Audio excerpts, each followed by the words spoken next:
you're wondering what that was all about, please stay with me. Because today we are going into something that everyone feels, but nobody teaches you how to deal with it. Energies, negative energies, positive energies, how they attach to your body, how they affect your mind, and how you can clear them and replace them with something good. And I'm not going to validate any of this with quantum physics or hide behind Western science just to make it acceptable or certified. No, I don't need to. And you don't need to, because you've already experienced these energies your whole life. You just didn't have the language for it. So let's start with something simple. What are negative and positive energies? People imagine demons and ghosts when they hear negative energy.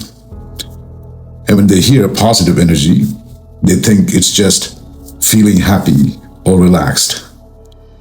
But it's much more real and physical than that. You see, your body is literally a magnetized electrical circuit. Just like your phone picks up signals that you can't see, your body picks up frequencies that you can't see. You feel those frequencies as emotions. Fear isn't just fear. Shame isn't just shame. Anxiety isn't just anxiety. Those are frequencies your nervous system is reacting to. And at the same time, peace, love, clarity, openness, those are also energies your body is picking up. You don't have to believe in that. That's the funny part. It doesn't wait for your belief. It just works because you're alive. Now, let me tell you something about me. For the longest time, I couldn't feel subtle energies. Even though I knew they existed, I didn't feel them. And it wasn't because I lacked intuition. It was simply because I believed that I couldn't feel it. And that belief shut everything down. But the moment I stopped trying to rationalize every spiritual experience and dropped my need for control, it was like someone flipped a switch. Suddenly, I could feel the heaviness in certain rooms, the peace in certain rooms, the agitation in someone's presence, or the comfort in another person's presence. It wasn't imagination. It was always there. I had just tuned it out. And I promise you, once you start noticing energy, you cannot unsee it. Now, let's talk about how negative energies get stuck on you. And yes, they do stick. If you walk into a toxic environment, you leave with something on you. If you spend time around angry or jealous people, you take that home with you. If you watch fear-based news every day, your energy field absorbs that fear. If you're scrolling through negativity on social media, your body certainly absorbs that too. Suddenly, you feel irritated, anxious, sad, confused, heavy, and you say, I don't know why, but it's never no reason. You just picked up something that wasn't yours. And here is something a lot of people never think about. alcohol. When you drink alcohol, your energetic boundaries collapse instantly. Your awareness drops. Your emotional defenses drop. And your energy field becomes completely open. That's why alcohol is literally called spirits. Because when people get drunk, something else often steps in. And that's not just intoxication. It's an energetic invasion. Human beings always knew energy was real. That's why every culture, and I mean every single one, created rituals to manage and clear the unseen.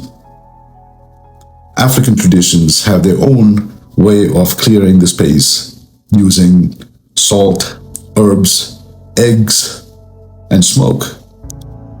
Native American and South American cultures use smudging, sage, and tobacco, whistling to break stagnant energy. Christian traditions use holy water, frankincense, baptism, church bells, and singing. Even the Pentecostal churches that called everything else demonic use clapping, shouting, singing, and lay hands on people. And these are all energetic techniques.